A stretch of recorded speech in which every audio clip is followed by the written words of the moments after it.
In my last video, I built a wheel for my buddy. He needed a spare and it turned into a big fail.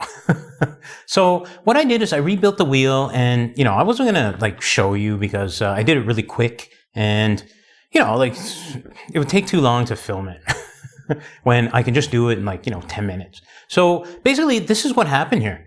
I got the wheel done and I did a really good job. So you can see here that it's, it's like spinning really well. There's not really a whole lot that I can tell you about it because it literally built itself. So I'm kind of at a loss here.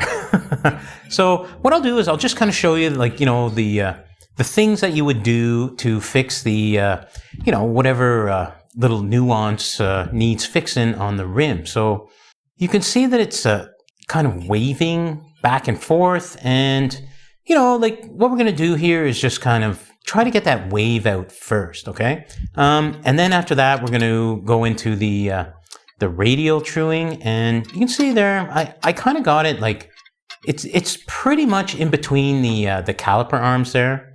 That's pretty much where I want it. I don't want to overdo it first because I always want to do my radial truing first. Now, the reason for that is because you kind of have to you have to get the lateral wave out of it first. It's just kind of like a common sense thing. I actually got a guy who gave me a comment saying that I should do the lateral truing first, and well, there's a certain amount of common sense that comes with everything, and you obviously can't radial true first if the wheel's waving all over the place side to side. So you have to lateral true first in order to radial true. So technically the guy's right, but I don't know. Am I assuming that people should know these things? Because you can't radial true without that being done. So that being said, the guy's right. I'm going to give him his accolades here, and he's a good commenter. So I'm not trying to make him look dumb or anything like that. And just I guess what he's doing is he's kind of helping me out here, and I'm just figuring out that not everybody knows how to do this, and maybe common sense just doesn't prevail, right?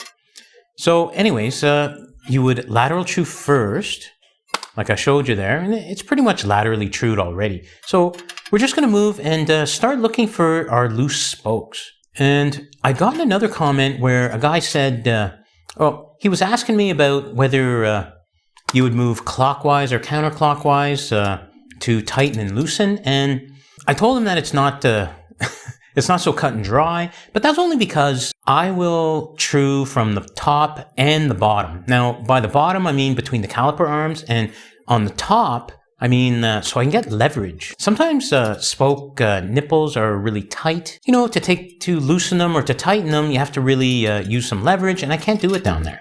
I'm not really building brand new wheels. I'm using junk. I'm using old stuff. So, there's always going to be these problems that maybe most people don't realize because, most videos, I guess here on YouTube are saying to use brand new stuff, right? And, any bike shop is going to tell you to use brand new stuff because they're selling it to you. Okay, so anyways, back to this here. There's still a bit of a wave, lateral wave, but you can also see that there's a little bit of, hopping and dipping, right? I'm just going to point out here, where you want to look, right? So if it's moving from one side to the other, you just kind of grab one side. So I'm using the, the non-dry side here, and I'm just finding the loose spokes, and I'm going to tighten those up, give them a little bit of tension just to see where I'm at. And all I'm doing is just using my fingers. You just true by touch at this particular point. And really it's just tensioning by touch. So there you can see I sort of fix one thing and then something else happens. You think you're fixing over here, but then, something happens over there. And really that's all truing is. Each wheel is going to be its own wheel, just like each stock trade is going to be its own stock trade. If anybody gets that reference. So really all I'm doing is just finding the loose spokes, and that should correct. If anything, it'll give you the tension you need to then start correcting even more, because really it's sort of like correcting as you go.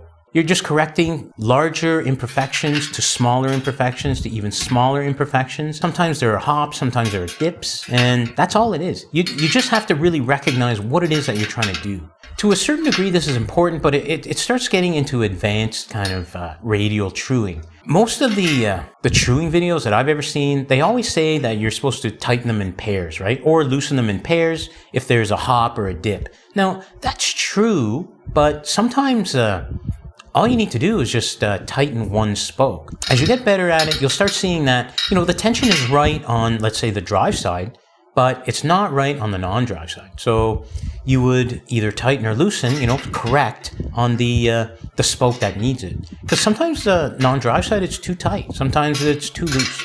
And really, that's where you're going to want to correct it. The non-drive side's always going to have less tension, so that's where you want to fix it at first. And, you would add your tension later as you're tensioning up by adding a little more tension to the drive side. And I made a video on this before.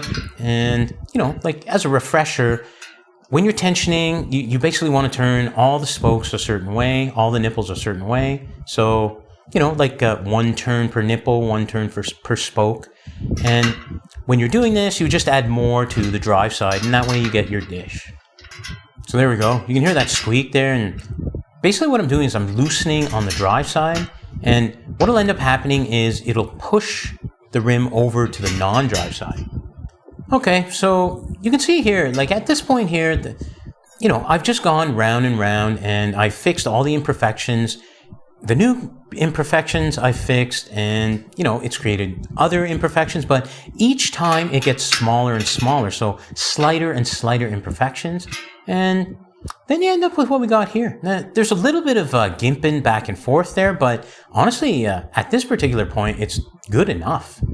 You can put that in a wheel, especially if this is a winter wheel for my buddy, he can just put that in and just ride it, and it's not really going to matter. The salt and everything's going to destroy it's going to destroy the brake pads long before this wheel wears them out. So, I'm still going to play with it, but it would take forever. And really, you're not going to get anything out of it because I'm only showing you how to fix this one wheel. It's really one of those things. You have to do it. You can't just throw it on the stand and just start, truing willy-nilly. You sort of have to understand the concepts. And the more you watch what I do, the more that you're going to see the little nuance changes and basically the basic stuff that you do and the more advanced stuff that you do in order to true your wheel properly. I really don't think that this video is going to help too many people because it really wasn't a challenge and it really didn't have any big imperfections. So you just watch and you kind of pick it up and you absorb, right? Like a sponge, and that's how you're going to learn. So I hope you liked this video, and I know it wasn't the greatest. I really had high hopes for this particular build here to make, a really awesome truing video for you, but didn't work out. So, I built up a whole bunch of other wheels. Each one of them, I'm going to have to throw it on the stand. So I'm going to record those and we'll see what happens. Maybe I'll come up with the best truing video possible.